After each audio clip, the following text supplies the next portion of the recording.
देखिए, पूर्व थल सेना अध्यक्ष जनरल मनोज मुकुंद नरवणे जी के द्वारा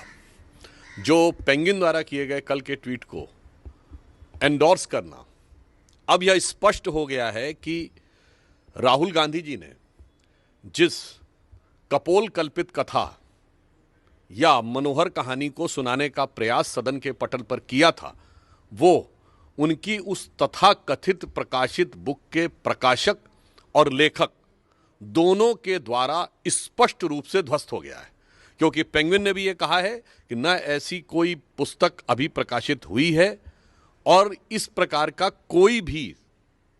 पुस्तक की प्रति यदि किसी के हाथ में है तो वो पूर्णतः अलग है और वो कॉपीराइट का उल्लंघन है। आज लेखक और पूर्व थल सेना अध्यक्ष नरवणे जी ने भी बिल्कुल स्पष्ट कर दिया है। तो अब बिल्कुल स्पष्ट है, जो कल राहुल गांधी जी ने कहा था कौन झूठ बोल रहा है, अब प्रकाशक और लेखक दोनों के स्पष्टीकरण के बाद सिर्फ एक ही व्यक्ति झूठ बोल रहे हैं और वो है नेता प्रतिपक्ष राहुल गांधी जी। और इससे यह भी साबित हो गया है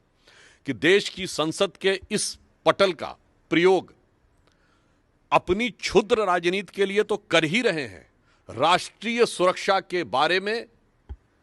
संदेह उत्पन्न करना और राष्ट्रीय सुरक्षा के ऊपर बहुत ही निम्न स्तरीय और निंदनीय राजनीति करने का काम कांग्रेस पार्टी और उनके नेता प्रतिपक्ष राहुल गांधी जी के द्वारा किया जा रहा है। मैं ये कह सकता हूं कि हमारे नेता सदन ने कहा था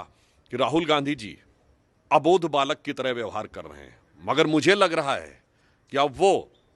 अबोध बालक की तरह नहीं, बहुत शातिर बालक की तरह व्यवहार कर रहे हैं और उनका यह अपराध, मैं अपराध शब्द कह रहा हूं, अक्षम्य है।